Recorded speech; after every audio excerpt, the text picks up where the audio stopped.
Muy, pero muy buenas tardes. Bienvenidos y bienvenidas a una nueva edición de Totem Live. Hoy sin rodeos, creo que no hace falta ni presentarlo, pero quiero dar la bienvenida a una persona que admiro muchísimo, que estimo muchísimo y que me parece un fenómeno, tanto dentro como fuera de la cancha. Muy bienvenido, querido y estimado Jorge Garbajosa, a este Totem Live de hoy. ¿Qué tal? Encantado de verdad de participar de tu invitación y encantado de participar un rato en una charla con los que estén al otro lado. Buenísimo. Se van siempre sumando de a poquito, desde Colombia, desde Perú, desde Argentina, desde Italia, desde Portugal, desde España. Así que en breve tendremos una linda comunidad. Si nos hacen preguntas, te las iré trasladando también. Pero me gustaría empezar por el principio. No quiero meterme en territorios de nostalgia, pero sí me gustaría compartir algunas cosas que me parece que pueden ayudarnos a entender y a inspirarnos mucho, ¿no?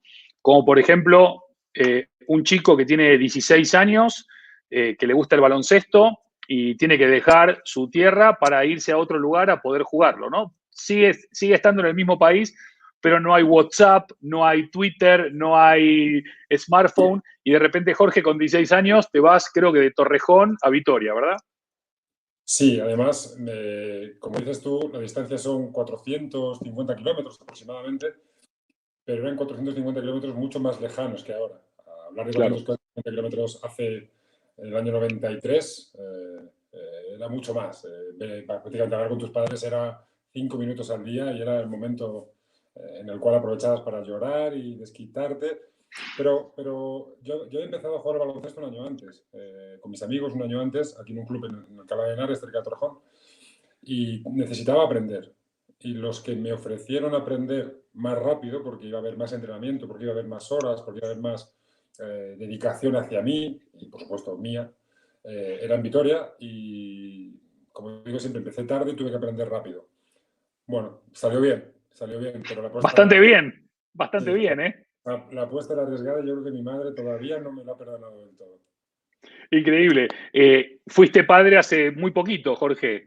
Tú imagínate a tu hija a los 16 años que viene y te dice, papá, me voy a jugar a X a otra ciudad. ¿Cómo se lo toma Jorge hoy eso? Pues te cambia la vida. Yo lo había escuchado siempre, lo de un hijo te cambia la vida, y yo decía, exagerado, exagerado. Pongo un ejemplo. Por sacarle una parte buena a esta situación tan dura que estamos viviendo, la única buena en realidad, es que he tenido tiempo para estar con mi hija. Yo viajo 4 o 5 días en semana y me ha permitido acostar a mi hija cada día, levantarme con ella cada día. Y me imagino el día que ojalá, y ojalá sea pronto además, volvamos a la normalidad. Será un día felicísimo para todos, cuando Dios quiera que sea. Pero me da la pena, porque empezaré a perderme cosas de mi hija que he podido disfrutar. No entiendo ya, yo se lo digo mucho a los míos, tiene 3 meses, cumplió 3 meses el domingo, y no me acuerdo cómo era mi vida antes. Es increíble. Hay una verdadera transformación en el momento que nace tu primer hijo o tu primera hija, que de verdad el mundo parece que comienza en ese momento, ¿no? Que todo lo anterior parece que era otra película muy diferente a la actual. Yo siempre digo que los deportistas por naturaleza somos un poco egoístas, incluso creo que es bueno, porque creo que te permite ser más ambicioso y luchar más por ciertas cosas. Cuando eres padre, te das cuenta que tú eres el último. O sea, mi familia, mi mujer, mi hija, pues en estos días, cuando empezó toda la crisis, que ahora parece que todo va un poco mejor, esperemos que ya por fin vayamos saliendo del túnel, pero pasamos una época todos de miedo. Y me di cuenta que tuve mucho miedo, pero nunca pensé en mí. Pensaba en mi mujer y en mi hija y dije, ostras, soy padre. Wow, Sí. wow, wow. Si tuvieses que elegir una sola cosa como la más importante que le querés dar a tu hija a lo largo de toda su formación y su educación y su niñez, ¿cuál sería ese aspecto número uno para Jorge? Pues mira, no quiero pecar de profundo, pero es algo que pienso mucho. Es decir, yo qué gran legado le puedo dejar a mi hija, o quiero dejarle a mi hija, o intentaré dejarle a mi hija. Y es que sea una persona educada y una persona curiosa, porque creo, y no me quiero meter en ningún jardín, pero no me importa en absoluto decirlo, que todos los problemas, o muchos de los problemas, muchísimos de los problemas que está viviendo la humanidad hoy en día, aparte de la pandemia sanitaria, ¿verdad? Que eso es, por suerte, entre comillas, a pesar de lo duro que está siendo, ha tenido un principio y tendrá un fin, ojalá pronto, pero tendrá un fin, estoy convencido. Si no somos una sociedad formada, informada, educada y con ganas de aprender, no tendremos otros problemas, tendremos otros. Con una sociedad educada, formada e informada, será más fácil que no tengamos esos problemas o solucionarlos. Es curioso porque siempre que hablamos de formación y de educación, inmediatamente aparece el deporte como un catalizador de esto, cuando en realidad para eso hay una escuela, hay una familia, hay otros ámbitos, ¿no?, que deberían realmente cumplir ese rol. Pero al final del día, sí es cierto que aquellos que hemos hecho deporte en nuestra vida, profesional como tú o amateur como yo, el deporte realmente es una escuela de vida en muchos ámbitos, ¿no? Sobre todo los deportes más de grupo, quiero decir. Para mí, sin ninguna duda. Lógicamente, que voy a decir, no he hecho deporte toda mi vida, desde los 14, 15 años, no he hecho otra cosa que deporte de una u otra manera, pero en el colegio se aprende, no podemos pretender los padres que en el colegio nos eduquen a los hijos, la educación es parte de nuestro trabajo, pero creo que una educación de un niño, de una niña, sin la educación deportiva está incompleta. La educación deportiva no sustituye otras cosas, pero las completa, las complementa. Es decir, hay cosas que solo puedes aprender si haces deporte. Alguien que admiro mucho, me decía que ¿qué hay más sostenible que un ciudadano que hace deporte? Y estoy totalmente de acuerdo. Qué grande. El otro día una persona que no puedo dar el nombre me decía, oye Andy, ¿es más sostenible una marca que no creemos que una marca creada? Porque si nunca creamos esa marca va a ser mucho más sostenible porque no va a generar ningún tipo de impacto. Y me dejó absolutamente bloqueado en la respuesta porque no lo había pensado. Pero conectando con lo que decís, Jorge, estás ahora en un puesto ejecutivo, vos decís que en realidad estás con el traje puesto, pero con la camiseta debajo del traje, o sea que seguís ahí muy conectado con esa pasión. Esa posibilidad de poder generar este impacto positivo en la sociedad desde la FEB es algo que venís promoviendo, que venís tangibilizando, es algo que de verdad puede ayudar a transformar la vida de los pequeños o a mejorarla. Absolutamente sí. Y lo digo de verdad, si no pensara que eso es posible, lo dejaría y dejaría que otros lo intentaran, porque creo que es una responsabilidad que tenemos. Nosotros tenemos algo de lo cual repetimos mucho y por eso me da a veces miedo que pierda sentido el mensaje o que se banalice el mensaje. Yo he tenido la gran suerte de compartir vestuario y vida, incluso vida, con muchos de los grandes referentes deportivos, baloncestísticos y deportivos de este país, con Pau, con Navarro, con Felipe Reyes, con Ricky Rubio, con Rudy. Con Calderón, no nos olvidemos de Calderón, por favor. Con Calde no he compartido vida, con Calde he compartido casi piso. O sea, imagínate, pronto allí los dos solos. O sea, imagínate el aprecio y el cariño que le tengo. De verdad, como deportistas no valen nada comparado con lo que valen como personas. Os pongo un ejemplo muy sencillito y muy reciente. Con esto del covirus, un día me llama Ricky Rubio y me dice, oye, se me ha ocurrido una idea. Digo, dime. Se me ha ocurrido una idea que los niños no pueden estar sin hacer deporte en casa 2 meses, no salen, hay que ayudar a los padres. Y dije, vale, ¿qué hacemos? Me dice, ¿por qué no hablamos con televisión española en este caso, y hacemos clases para los niños, involucramos también a las jugadoras, al compañero de la selección? Sí, claro. No tiene ninguna necesidad de hacerlo, no gana nada. Es simplemente el decir, involucramos a todas las chicas de la selección nacional, involucramos a Estado Mar Gasol. Es un ejemplo muy sencillito, pero creo que sirve como botón de muestra de lo que significa, aparte de todo el trabajo social que hacen, lo que ejemplifican. Para mí, el último mundial de tan brillante recuerdo para mí es el ejemplo de verdad, nadie cuenta con nosotros, probablemente ni nosotros mismos seamos capaces de vislumbrarnos llegar a la cima e intentarlo y conseguirlo. Y el otro día, mientras preparaba un poco la entrevista, a mí me gusta que esto fluya, pero siempre me gusta un poquito de research, porque aparte me enriquece, sobre todo la parte personal de las personas con las cuales estamos hablando.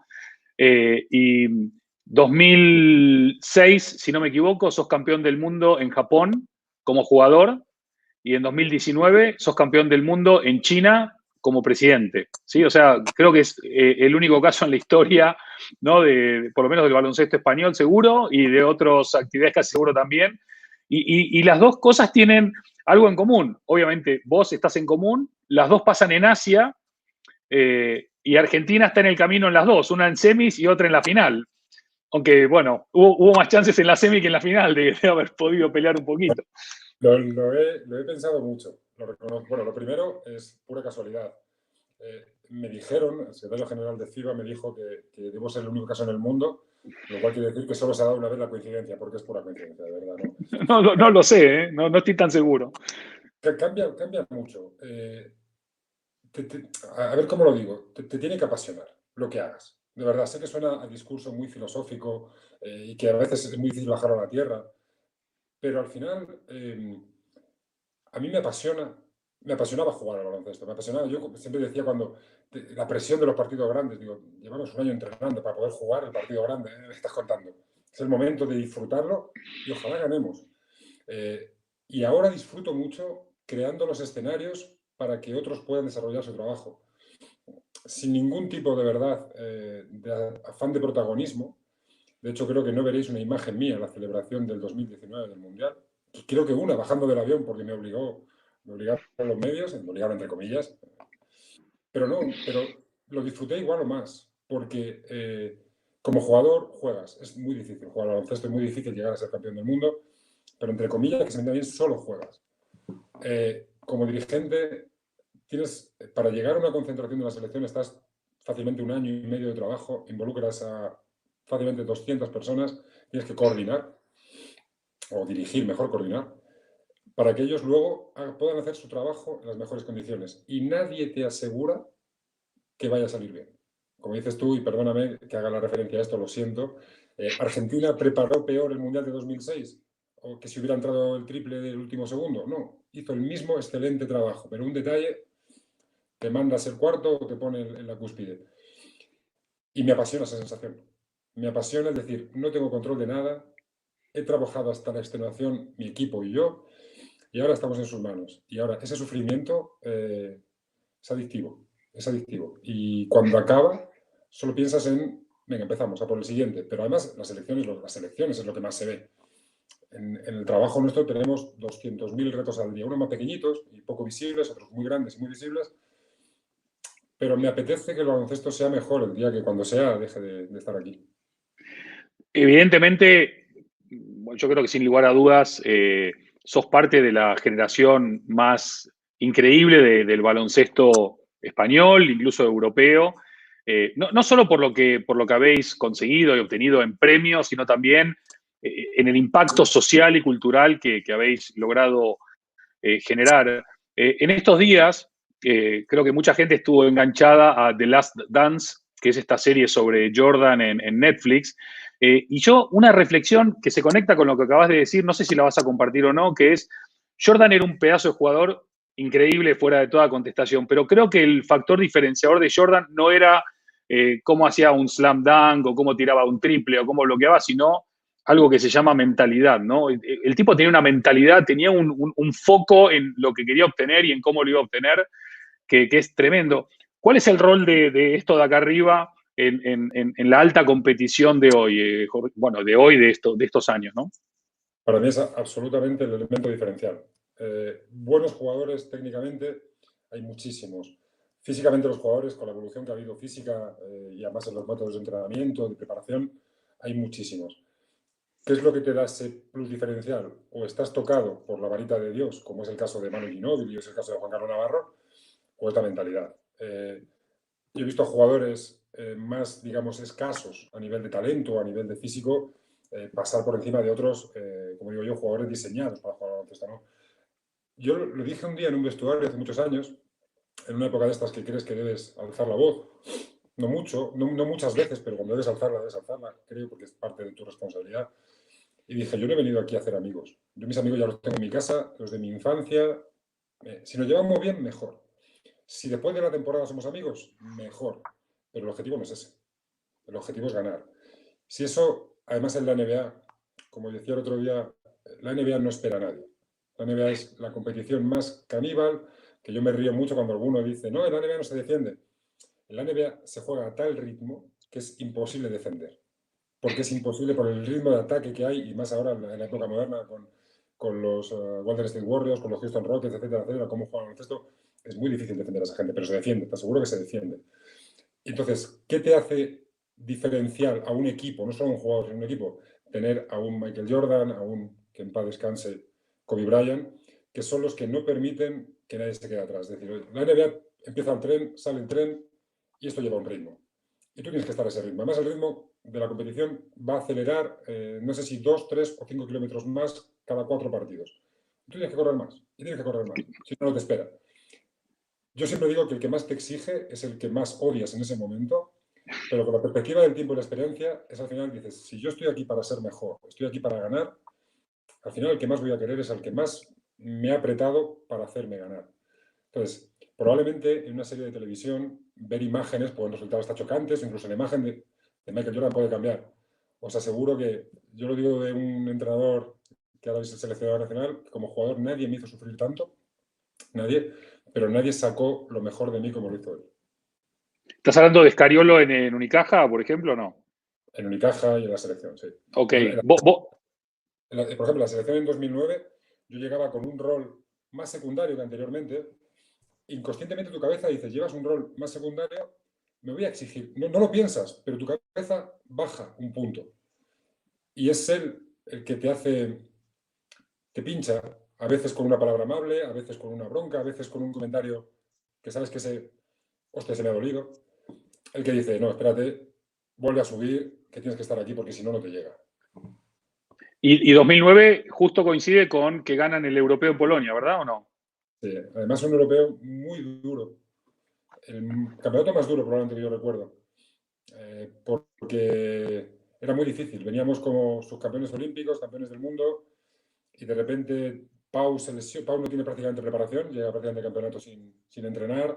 Yo me lesiono en el primer partido, Rudy se lesiona en el primer partido, Navarro llega con problemas físicos, y estamos 3 veces, si no recuerdo mal, al borde de la eliminación. Y de repente un día va sobre el alambre, y de repente un día el equipo hace clic. Y chau. Y empiezan a machacar a todos. Empezamos a ganar de 20 las cuartos de final, de 20 la semifinal, de 20 la final. Y dices, ¿qué ha pasado? No lo sé, pero algo ha hecho clic. Qué bárbaro. Jorge, en este mundo que ahora con el COVID-19 pasa de ser un mundo global a un mundo local, ya veremos mañana si volvemos a lo global, seguramente sí. Vos en una época donde había poca tecnología y poca conectividad, de repente te vas de Torrejón a Vitoria, después de Vitoria te vas a Málaga, de Málaga te vas a Italia, de Italia te vas a Canadá, de Canadá volvés, después te vas a Rusia, volvés para... Un tipo que en sus años de profesional ha estado en un montón de lugares muy diferentes, porque, ok, vos me podés decir, Italia saca al lado, pero Italia habla otro idioma, Rusia es otro universo, y ni que hablar la NBA. ¿Cómo hace esta cabeza, que también tiene sus sentimientos y sus emociones y sus sensaciones, para ir amoldándose a tantos desafíos? Porque al final eres un profesional, pero eres una persona, ¿no? De hecho, eres mucho más persona que profesional, como todos. Indudablemente, por supuesto. Solo que tu profesión tiene más visibilidad probablemente que otras. Pero porque, además, piensa que en el año... Ahora hay muchos jugadores de fútbol, de baloncesto jugando fuera, lo vemos como algo normal. En el año 2000 no era tan habitual.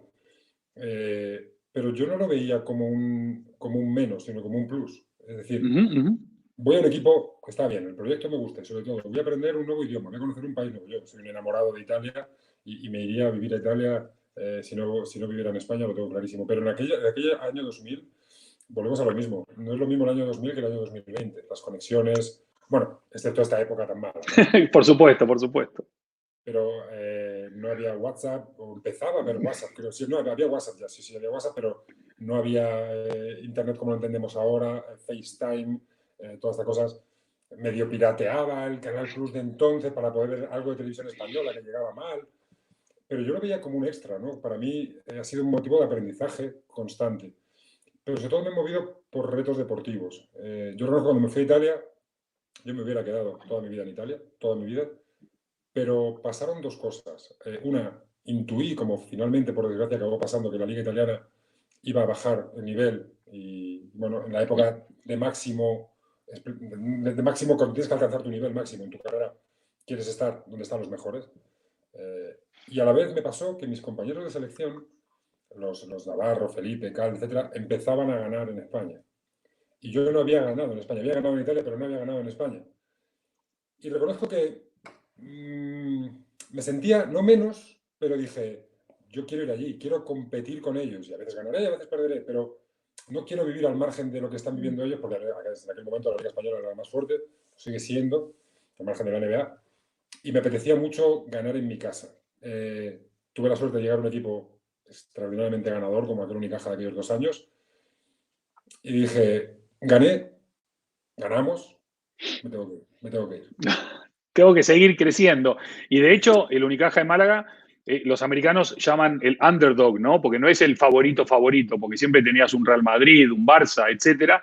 Y ustedes dan la campanada, ¿no? Está Escariolo en el banquillo, estás tú como jugador, otros jugadores. Copa del Rey, locura en Málaga. Creo que fuiste MVP, ¿no? También, o algo así, en la final o en la semifinal, no me acuerdo, o las dos. Y de repente nada más y nada menos que decís, bueno, ahora como ya está hecho esta asignatura pendiente, me voy a ir a los Toronto Raptors, ¿verdad? Algunos me han dicho que ibas a reemplazar a Carter. ¿Es correcto esa afirmación? Porque Carter es el tipo que empieza la revolución de los Raptors y vos vas nada más y nada menos que a reemplazar a un fenómeno también.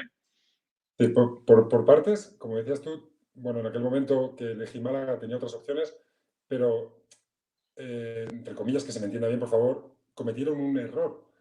Quitaban presión al desafío. Me decían, no, tranquilo, porque está este jugador, en un año te vas adaptando. Que no, yo quiero intentarlo ya. Y Claro. claro, y llegó Escariolo y me dijo, no, quiero que seas si no la pieza referencial, una de las piezas referenciales, un proyecto ganador, queremos otra cosa que ganar, no vale con ser tercero, es un club que tiene que romper ese techo que tenía entonces, que ya rompió y que mantiene esa intensidad, esa mentalidad, y es lo que yo quería. Digo, lo que yo quiero es tener toda la presión del mundo que pueda tener y más, lo que quiero es un proyecto ganador. Y como gané, yo no me fui a sustituir a Vince Carter, porque no tenía, ni tendré nunca, ni tuve nunca el nivel. Pero sí es cierto que Vince Carter era el referente absoluto hasta la llegada probablemente de Chris Bosh y luego Kawhi, el referente de la franquicia. Y yo siempre jugaba con el número 15. Y me dijeron, ¿qué número quieres? Y dije, yo sabía perfectamente que Vince Carter jugaba con el 15. Pero para mí fue una forma de reivindicarme. Es decir, cuando yo llegué, me acuerdo el utillero me dijo, ¿con qué número quieres jugar? Y dije, con el 15. Me puso una cara. Y me acuerdo de Keith D'Amelio, me miró como diciendo, no debe hablar bien inglés y sabe que el 15 debe decir el 50. Pero no, el 15. Me dice, pero el 15 es de Vince. Bueno, pero que Vince ya no está. Y era mi Claro, forma claro. de decir, de una manera muy estúpida y muy hacia mí, decir, bueno, no le tengo miedo al reto. Es mi 15, es mi personalidad, soy yo, lo he mantenido toda mi carrera, no voy a cambiar, no me va a asustar el reto. Y bueno, es una de esas cosas que mentalmente a mí, en este caso, me animan. Oye, Jorge, no sé si hay una fórmula, y si la hay, si nos la puedes decir, pero normalmente cuando hablo con alguien, siempre me está anteponiendo el temor a todo lo que le puede ir mal, a todo lo que puede fallar, en vez de poner en valor todo lo que le puede ir bien, todo lo que puede acertar. Y yo te escucho hablar de todas las historias y siempre vas viendo como lo positivo. Voy a evolucionar, voy a crecer, voy a mejorar. El 15 de Carter es como el tipo que se va a tener que poner la 10 de Messi después de que Messi cuelgue los botines. Hay que ser un tipo con una confianza en sí mismo muy, muy grande. ¿Hay alguna fórmula? ¿Eso se aprendió en casa? ¿Te vino en el ADN? ¿Cómo haces para tener, por decirlo de alguna manera muy directa, tanta fe en ti mismo? Que la admiro, me parece genial. Porque, bueno, no, gracias, pero yo en mi carrera nunca he sido el jugador más hábil, ni el más rápido, ni mucho menos el que más saltaba, pero he tenido siempre mucha confianza en mí. Y si he conseguido llegar a un cierto nivel como jugador, ha sido por pura confianza, porque te aseguro, yo siempre digo que en categorías inferiores, cuando estás ahí, que hay una especie de criba natural, ¿no? De quién va y quién se queda en el camino, pues de los 10 que estaban en mi equipo en aquella época, la cantera del Baskonia, os aseguro, y no es falsa modestia, que 7, 8 jugadores estaban mucho más dotados técnica y físicamente, os lo aseguro. Pero he sido muy ambicioso siempre. Yo creo que casi nunca, una vez que he acabado un contrato en mi carrera, alguien puede pensar que es una irresponsabilidad, alguien puede pensar que es un tema de ambición económica, aseguro que no. He intentado siempre ser muy respetuoso, siempre he intentado, de hecho nunca he salido mal de un club, quiero decir, nunca verás una mía una declaración mala en contra de un club, nunca, etcétera, etcétera, pero necesitaba retos. Cuando llegas a un sitio y cumples un objetivo o ves que no lo vas a poder cumplir, de verdad, no porque lo abandonas, sino por decir, me equivoqué. Yo quería esto aquí y aquí no lo voy a poder conseguir. Tienes que moverte. Yo siempre digo que intento que mi mayor virtud ahora sea, ahora como presidente de la federación, es que sea que sé que no quiero estar mucho tiempo. Porque si te pretendes eternizar, no vas a tomar las decisiones probablemente que debas de tomar. Pero sin duda alguna, para llevar a cabo ciertos proyectos hace falta un mínimo de tiempo, ¿no? Entonces, me imagino que, aunque no sea mucho tiempo, sí un poquito más del que llevas, ¿no, Jorge? Sí me gustaría, porque estos 4 años han sido mucho más difíciles, Tremendos. de lo que yo pensaba. Y en alguna conversación privada lo hemos comentado. Ha sido muy duro. Yo sabía que iba a ser difícil, pero no sabía qué tanto. Y reconozco que, bueno, yo entré en el año 2016, en el cual tuve el honor de salir elegido. En el año 2018 volvió a sonar clic, ¿no? Fueron 2 años de sufrir, en el cual, como dices tú, lo urgente escondía totalmente siempre lo importante.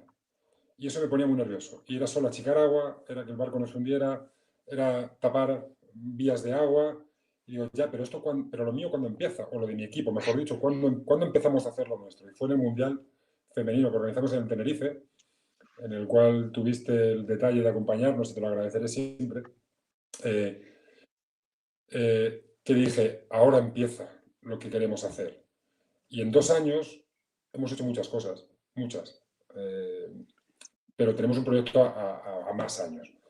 No tengo tanta intención que cumplir ese proyecto, no tengo intención de eternizarme, pero sí que es verdad que, como digo yo, la urgencia me robó 2 años. Los 2 De primeros no he acuerdo.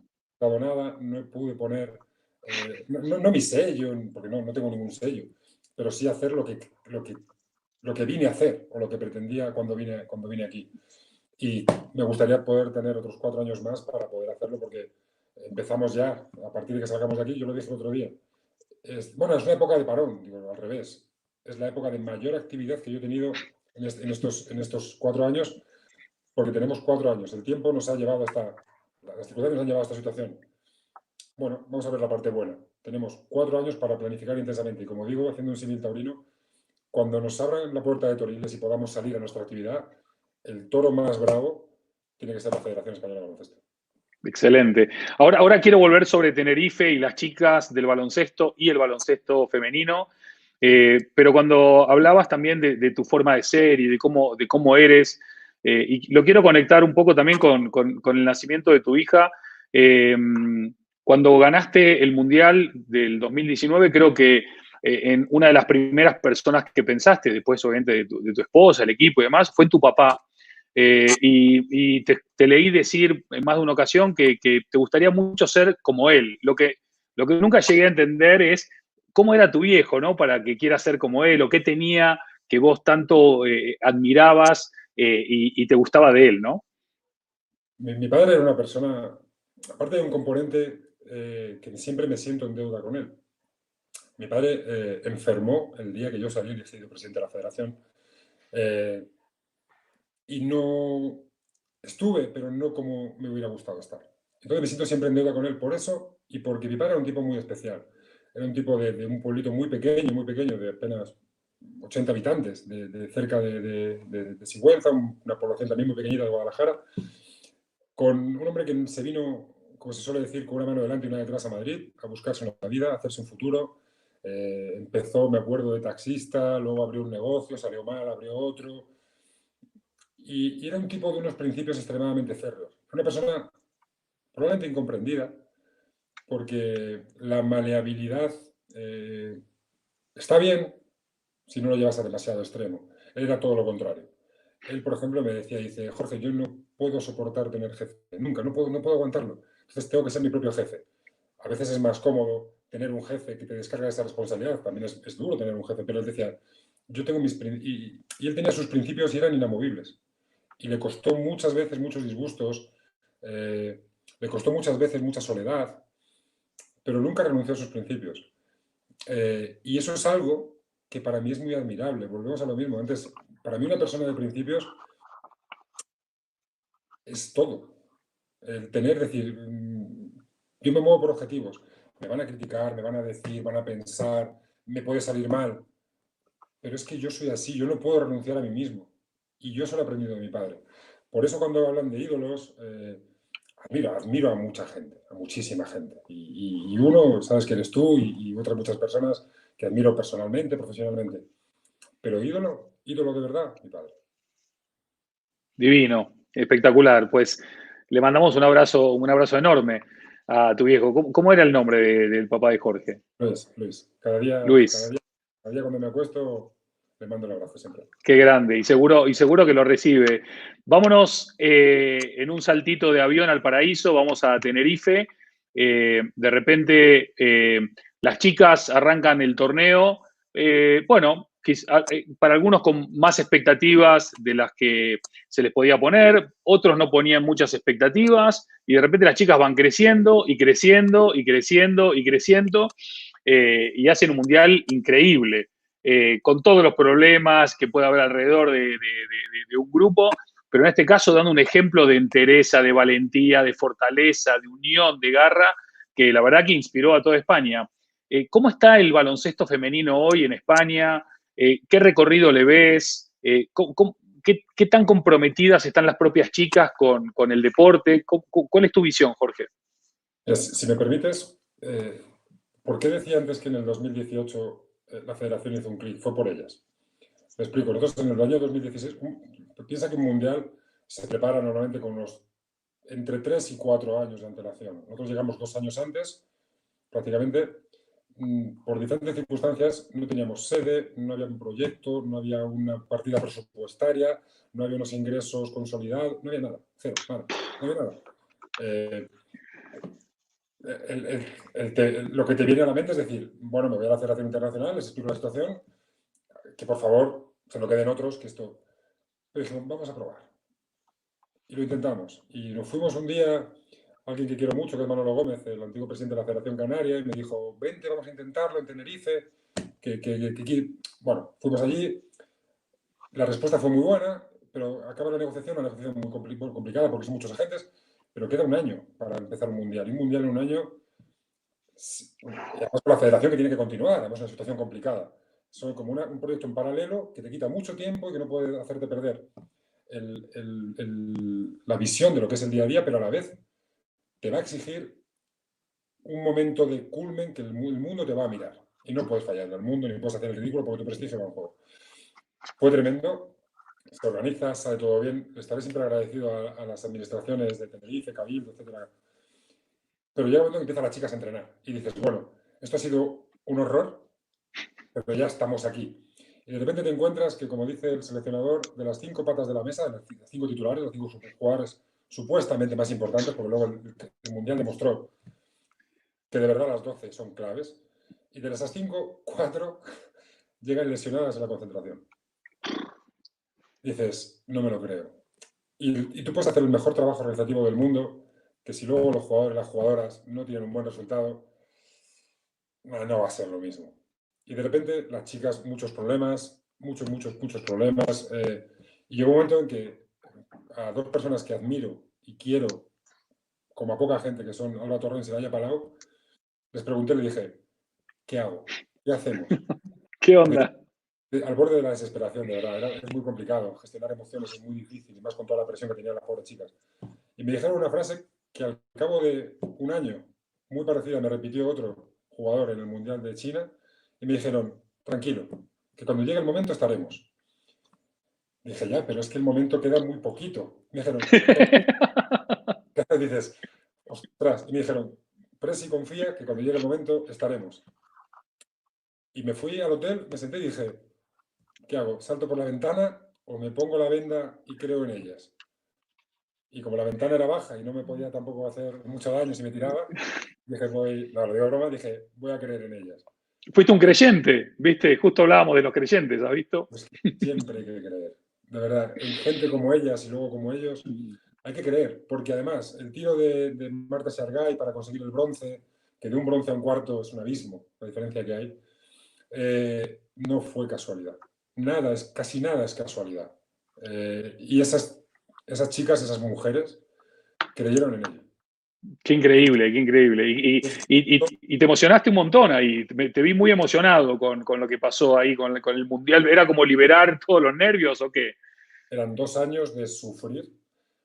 Ahora estamos preparando el europeo para ellas también del 2021 y lo estoy disfrutando mucho. Aquel mundial no lo disfruté, aquel mundial lo sufrí hasta la extenuación. No tienes equipo, estás en una situación económica muy difícil, tremendamente difícil, una situación política interna dificilísima y no lo disfruté. Yo solo disfruté ese día, ese momento.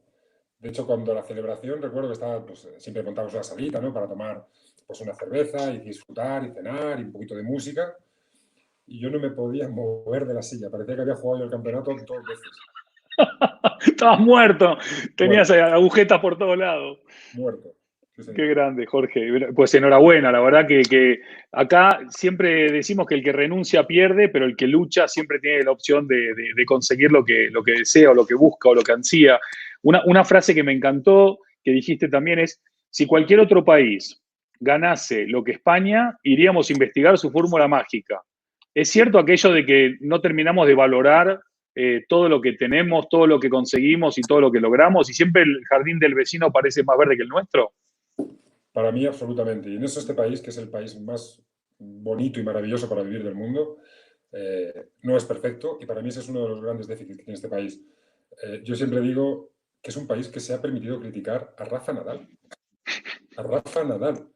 Pero sobre todo, ya más en serio, eh, sin ir más lejos, ¿no? El año pasado, antes de justo que empezara el Mundial, tuvimos el World Congress de la Federación Internacional, en la cual están las 212 federaciones, y me hubiera gustado que en ese momento me acompañara todo el baloncesto español a esa reunión, y todos los aficionados, de verdad, porque sentí, no yo, sentí, como yo como representante, únicamente como un representante, pero sentí la admiración que despierta el baloncesto español. De repente tú te encuentras, entregan los premios por los rankings que organiza FIBA, por los puntos que te dan en función de victorias, derrotas, y llega un momento que estaba con mi director de comunicación y nos reíamos porque era premio a la mejor selección masculina, España, Estados Unidos y otro. A la femenina, España, Estados Unidos y otro.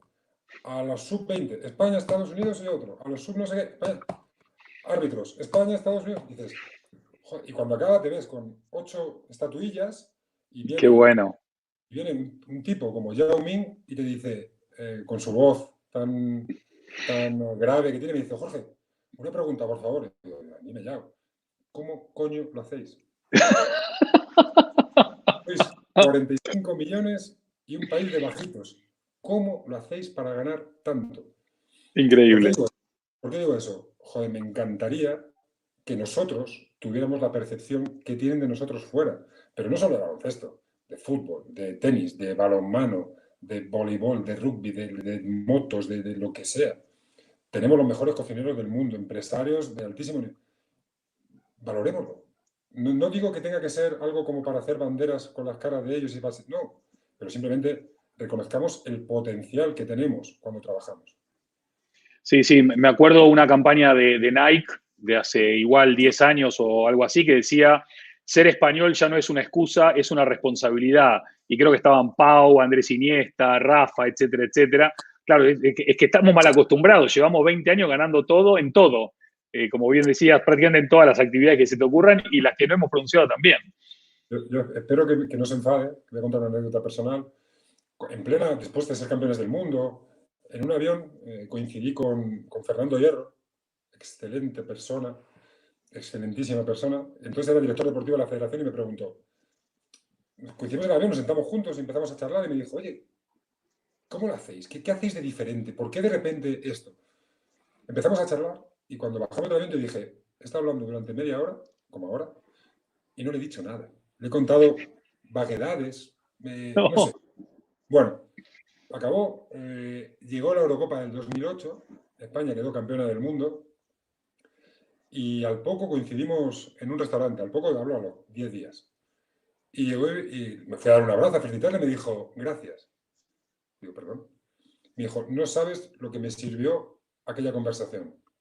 Juro, y espero que no se enfade por haber contado esto, tenía toda la piel de gallina y dije, joder, no sé si este país, pero el deporte en este país ha hecho clic. Ahora ya no tenemos miedo. Yo antes siempre recuerdo, íbamos a un campeonato en 2000, 2001, y veíamos a los serbios, qué altos, qué fuertes que son. Y ves a Juan Carlos Navarro, el hombre, pues delgadito, tal, y ves cómo afrontar a un pívot de 2'15". España puede afrontar a pívot de 2'15 cada día en sus responsabilidades, en sus sectores. No es fácil. No todos, por desgracia, tienen las mismas oportunidades. Pero sí podemos poner nuestra parte. Maravilloso.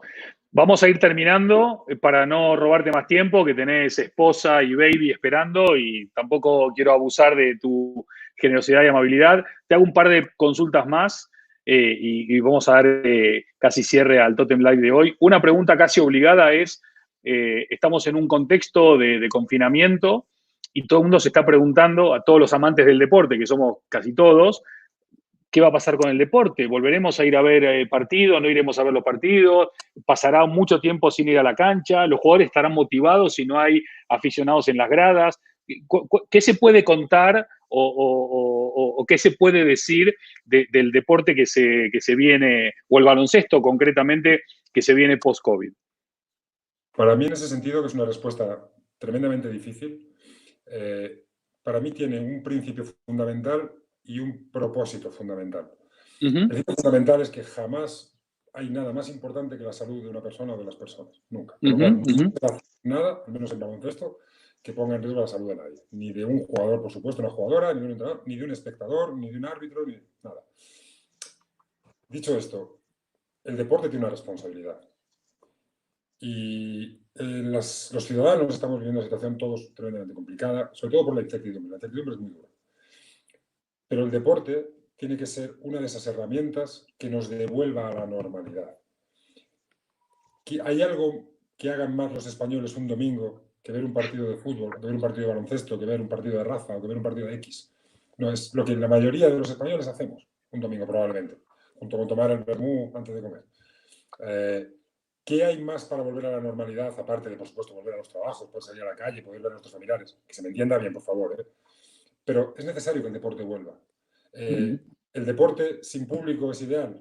No, absolutamente no. Pero también lo decía, el mundo ha cambiado, las tecnologías han cambiado. No hay nada más bonito que salir a una cancha de baloncesto, una cancha de fútbol y ver el público a favor, el público en contra. Vives para eso.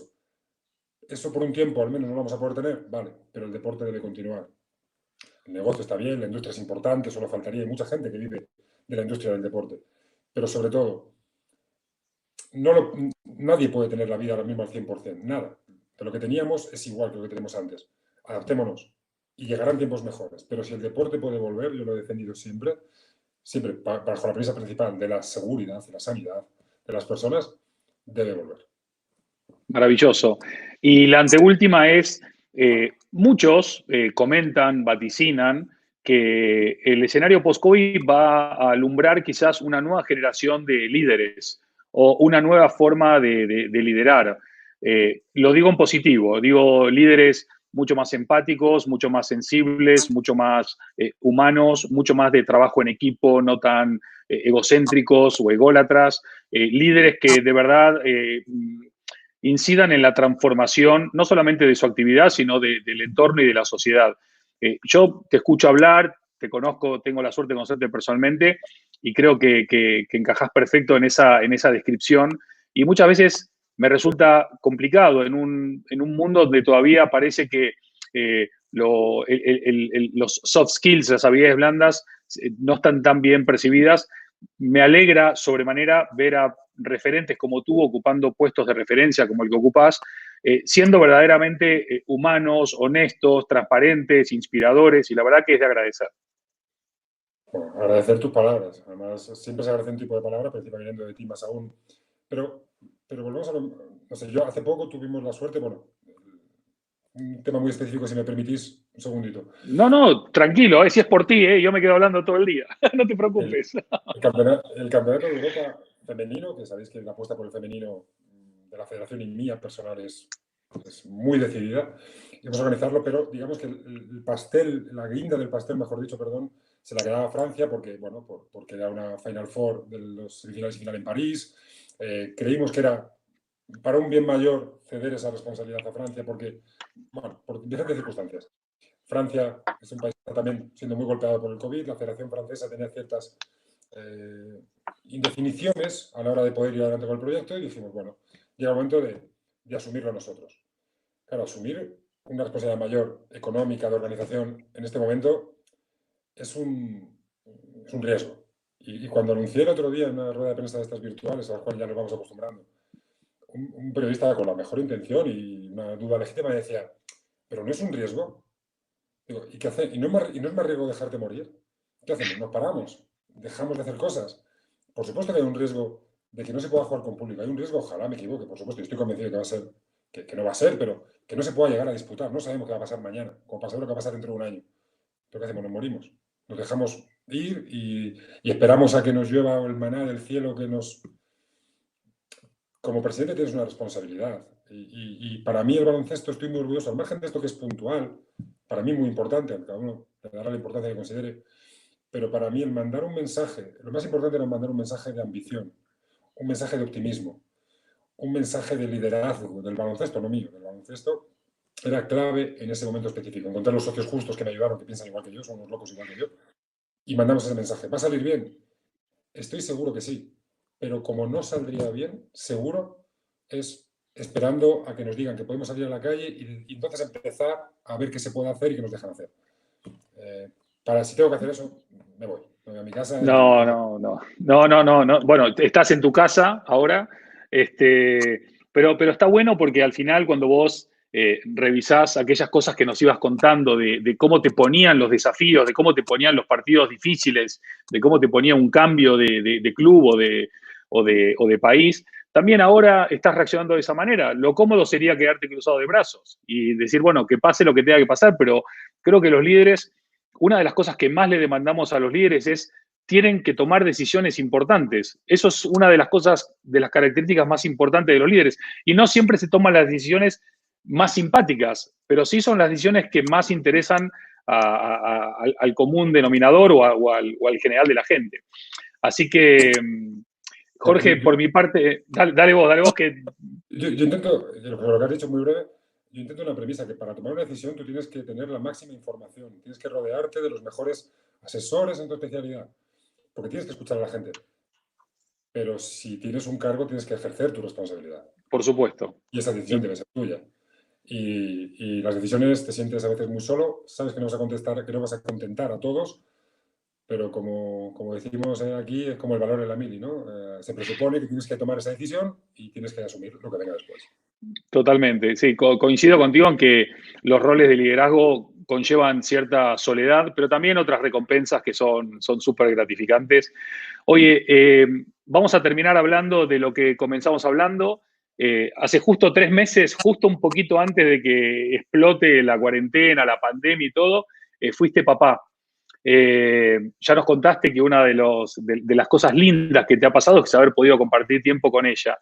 ¿Qué tipo de día de mañana, no te digo que me vaticines el futuro porque no se puede vaticinar nada, pero sí, ¿qué tipo de día de mañana te gustaría que viva ella?